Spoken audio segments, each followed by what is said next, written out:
thought my treasure was measured in trash.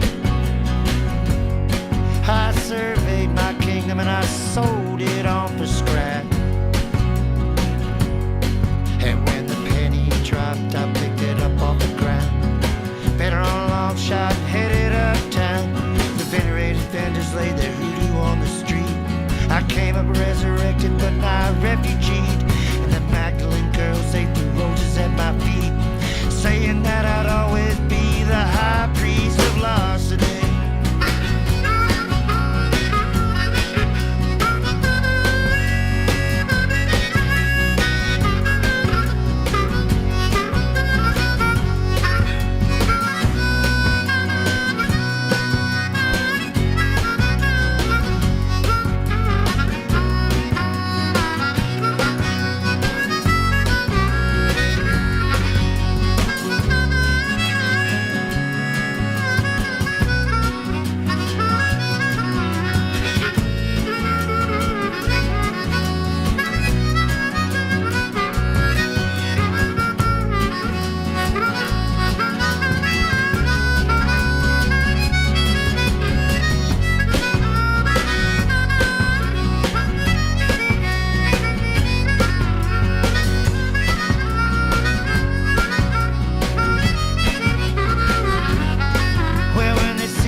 By Patrick Dennis. Good afternoon, Patrick. Hiya.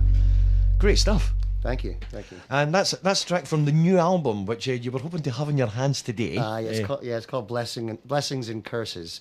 Should have it tomorrow. I hope so.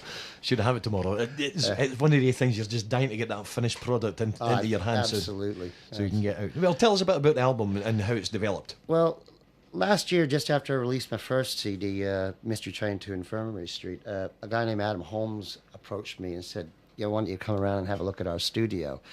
And things being the way they were, I kind of never got around to it. And later on in the year, he said, listen, I want you to come in our studio. I want to record you and produce you. I'd really like you to come in and don't worry about getting the money up front. We'll work it out later on. And so we fast forward to February, and we were supposed to start then, and I fell ill with the flu, and I just couldn't shake it.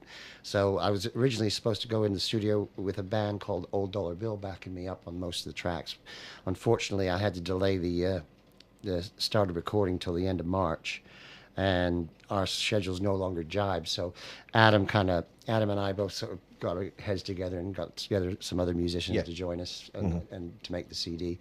And we spent it was about 4 or 5 weeks to recording it and mixing and mastering it. I have to say that Adam has done a fantastic job, and the boys, everybody at Raw Vintage Studios, really pulled out all the stops to make an album I'm really proud of. Yep. Well, I was just saying at the end of the track there, I said I really like that, and you said that you like it too, and you also said that it's an easier album for you to listen to than the last one. Yeah. Well, I've always found it difficult to listen to myself. I think most musicians, most songwriters will tell you that as well. They record it, listen to it once, and put it on the shelf, and just say, okay, I'll play it and sing it to you every week if you like. But actually listening to yourself, it's a different kettle of fish, and it's hard going sometimes. Well, yeah, I mean, I know that, and lots of people who come on the show, they say the same thing, because you become your own worst critic. or your own best critic, I suppose, is probably the You listen to it, you go, "Oh, I would have did that. I wish I'd done that differently. Yeah. I'll do that one differently. I would have done this differently. I wish I'd done that the way I wanted to do it. Da, da, da, da. I wish I hadn't let such and such talk me out of, into doing that way." And and so you'll drive yourself crazy. But then once it's done and you've got that finished product, Aye. and you can sit down and enjoy it, that's there's probably no better feeling in the world when you can sit and enjoy your own music. Well, it feels pretty nice to actually sit down and say, "Yeah, I can actually quite like listening to this. This is all right." Yes, I'll probably be sick of it by the end of next week or something. So now, what's the album called? It's called Blessings and Curses. Blessings and Curses. And where's it going to be available, Patrick? What's Right, well, platform? for the time being, it's going to be available wherever I'm playing, but also I'm trying to talk to a couple of places. It'll be sold in a couple of pubs that I play regularly. It'll be up on iTunes in the next sort of 3 or 4 weeks. We're working on getting that all sort of put into place. Yeah. And maybe put it out on Amazon, eBay, whatever, So you'll be able to get it. And it's like, so if you don't live in the sunny Edinburgh or you don't happen to be passing through Livingston or wherever, So We'll talk about the places that you regularly play in the next segment. I'm going to get you to play a wee live tune now. You're going to play us something. Is it something from the album? Yes, it's a song called Darker Than Blue. It's from the album. It's an old song of mine. I've had it around for, Christ, probably about 22, 23 years. And I'd forgotten about it. And last year I was sort of trawling through my back catalog. And I thought, I forgot about that song. But I couldn't remember all the words because I'd never written them down anywhere. So I had to basically rewrite the song. So it's kind of a new version of an old song. It's a remix. It's called Darker Than Blue. Great stuff.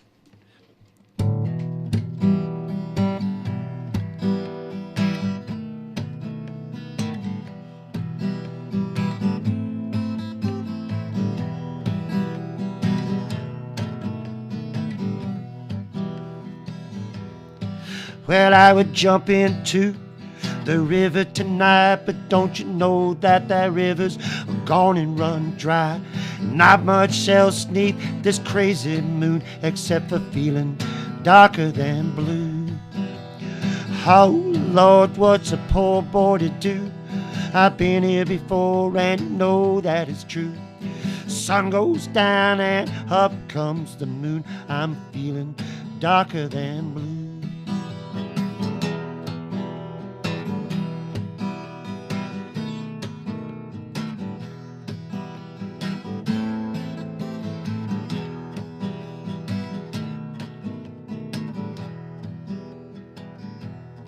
Well, there's a lot of people in this town don't want to see what's a-coming around. Bad things come in 3s and 2s. I'm a-feeling darker than blue. Oh, Lord, what's a poor boy to do? I've been here before and you know that it's true. Sun goes down and up comes the moon. I'm feeling darker than blue.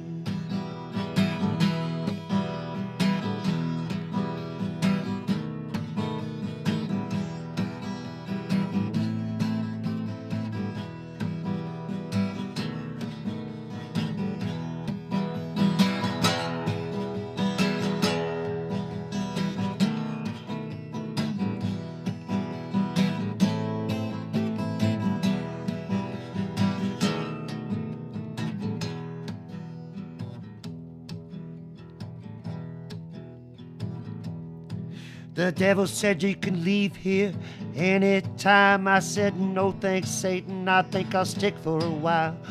Pour yourself a drink and me one too, because I'm feeling darker than blue. Oh Lord, what's a poor boy to do? I've been here before and you know that it's true. Sun goes down and up comes the moon. I'm feeling darker than blue. Oh yes, I'm feeling darker than blue.